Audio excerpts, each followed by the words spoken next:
Good afternoon, all of you. So, in this chapter, Thermodynamics, we were discussing about internal energy. And yesterday, we have seen some methods to change the internal energy of a system.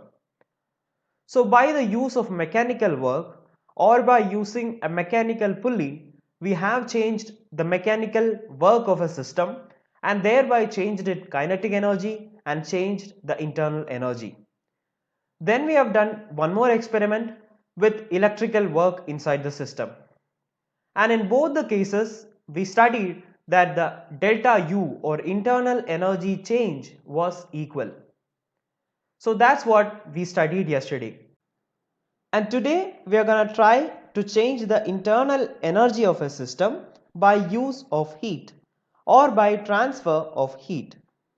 So delta U with heat or the change in internal energy with respect to heat. That's what we are going to discuss. And for that we need a system. But unlike yesterday, we don't need an adiabatic system with adiabatic wall. I hope you know what is an adiabatic wall we discussed yesterday. A wall which will not conduct heat through it. So if we use this adiabatic container, we cannot do experiment with the heat. So we are removing that one. So unlike we have done experiments in the mechanical work and the electrical work, we didn't wanted an exchange of heat in that. So we isolated that with an adiabatic wall. But in this case, when we compare internal energy with respect to heat, adiabatic wall is not being used. So as in this case, we need exchange of heat between the system and surrounding. We are using a normal container like a copper container or a glass container which allows exchange of heat. So the initial state of the system, the internal energy will be UA and the temperature will be TA. And we are measuring the heat change by respect of temperature change. So we are keeping this container or our system to a heat reservoir now with a temperature of TB. So when we keep the system in a temperature reservoir, the heat of the system or the temperature of the system will start increasing. So this is a very hot system. So this heat is being transferred to the system. So from this to this heat transfer occur and hence this will also become into a temperature of TB. So the temperature of the system will increase and hence the internal energy also increases. And we can tell that TB is a bigger value than that of TA. So the initial temperature TA will be lesser than that of the final temperature which is TB as we are supplying heat to it. And one more fact which we can tell here is the change in internal energy will be equal to Q. Q is the heat which we provided. So how much our heat which we are providing, that will be equal to the change in internal energy. As there is no work or constant volume, so when there is no work done and if there is constant volume, then we can tell no other change which can cause increase in internal energy. So the only change for the increase in internal energy is because of the heat which we provided. So that's why we can tell the change in internal energy is due to the heat change which we provided. And this Q can have two signs which is positive and negative. And when is that? So the Q is positive when the heat is transferred from the surrounding to the system and the internal energy increases.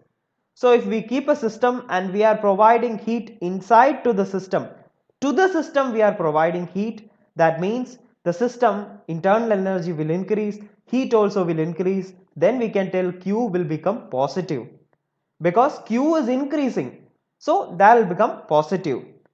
And the next case where Q is negative when the heat is transferred from the system to the surrounding.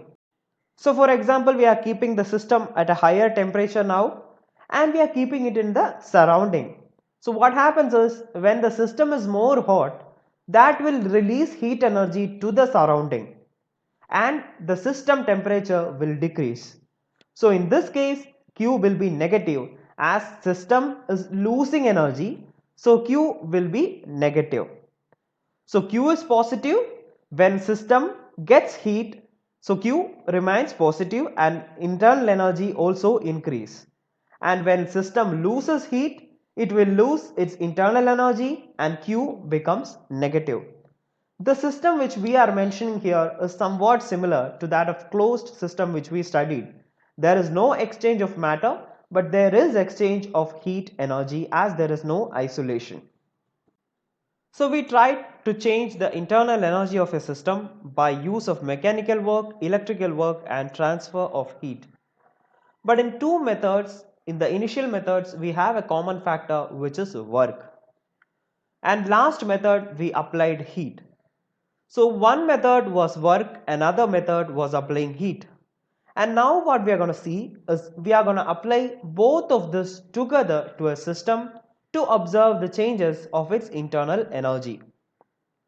So delta U or the change in internal energy by both W and Q, which is work, and Q, the heat.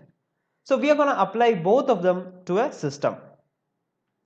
And the change which we observe is if we apply just the heat, or if we apply just the work, or even if we apply both work and the heat together, then also the change in internal energy will be equal. So the initial state and final state of change in internal energy will be equal when we apply only W or only Q, or if both we are applying, whatever the changes, the delta U remains the same thing. So we have our equation delta U is equal to Q plus W, where Q is the heat energy and W is the work done. So this is the equation for the change in internal energy. And if there is no transfer of energy as heat or work, it is known to be an isolated system. So when there is no Q or there is no W, then there is no internal energy change also, because there is no change which we are doing to the system. So hence the W is equal to 0 and Q is equal to 0, then delta U will also be 0. From the equation and from the logic you can think like this, because when no work is done and there is no exchange of heat, then we can tell delta U will be 0, or the internal energy is 0. So from this figure and with the equation you can understand one fact, which is the delta U is always constant. The initial state or the final state may change for a system, but the overall change or the change in internal energy is always constant. So from this equation also the same thing we can tell, because when Q is increasing, W will change accordingly, and when W increases, Q will decrease accordingly, so that the total of this or delta U will become always constant. So when W is lesser, Q will be more, so that the value of delta U will remain the same. And suddenly if we decrease the temperature, automatically the work will increase, and hence to balance the delta U. Just opposite also, suddenly if we decrease the W or the work, Q will increase. So anyway this quantities will adjust themselves so that the delta U will always be a constant value.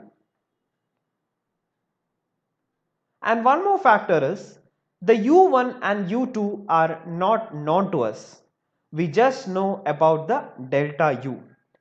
There will be variable amounts for U1 and U2, and we are not concerned about that in the thermodynamics, and we will not be able to find out them exactly also. So the only thing what we will know and what we need is just the difference between these two, or the change in internal energy.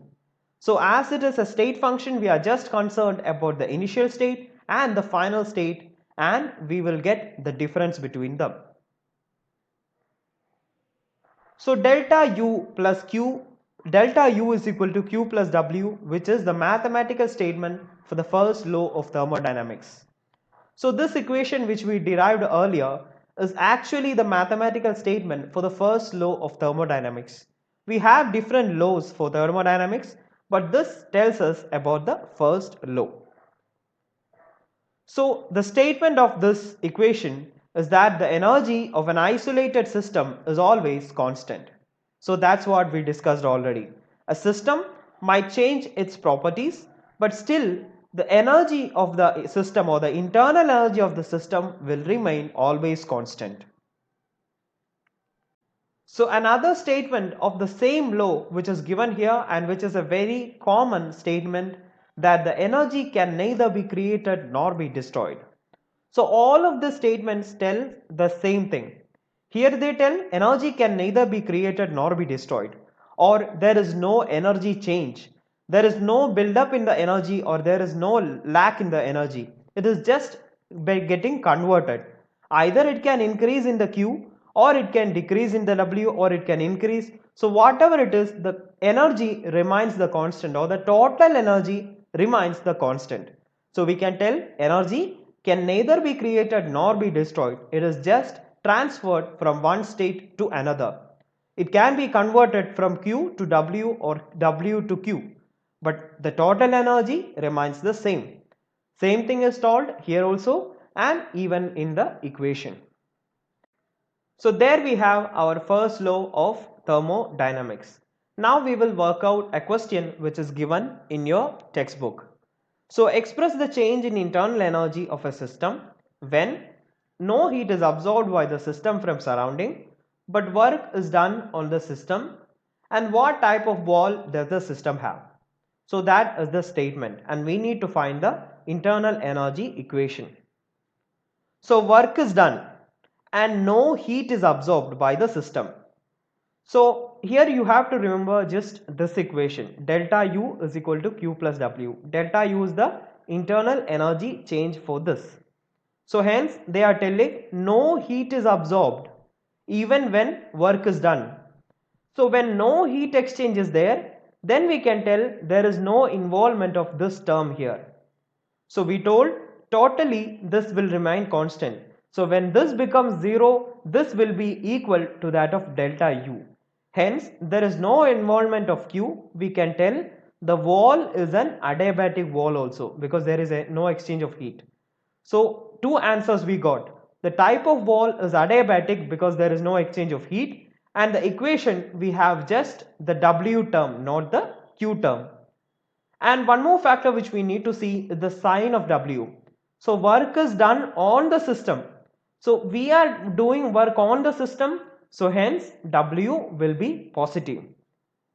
So the answer is W delta U is equal to WAD, and AD is represented because the system is adiabatic. Hence the wall is adiabatic wall. So we got the answer for the first question. Moving on to the second statement, where no work is done on the system, but Q amount of heat is taken out of the system and given to the surrounding. So what type of wall does the system have? So as there is exchange of energy or heat energy, that's not an adiabatic wall. It's a usual copper or glass wall, and no work is done on the system. Q is taken out. So when there is no work done, there is no W term there. So work is not done, so W is cancelled. Just Q term is remaining. So hence, what is the sign of Q? That is the next question. Q amount of heat is taken out from the system. Taken out of the system means system is losing. So system is losing amount of heat. That means the symbol of Q or the sign of Q will be negative. And we have thermally conducting walls like the glass or copper one. So delta U is equal to negative Q. Negative Q is because heat is taken out from the system. So next statement, W amount of work is done by the system and Q amount of heat is supplied to the system. What type of system it would be? So W amount of work is done on the system, by the system. So system is working. So when a person is working, he will lose energy.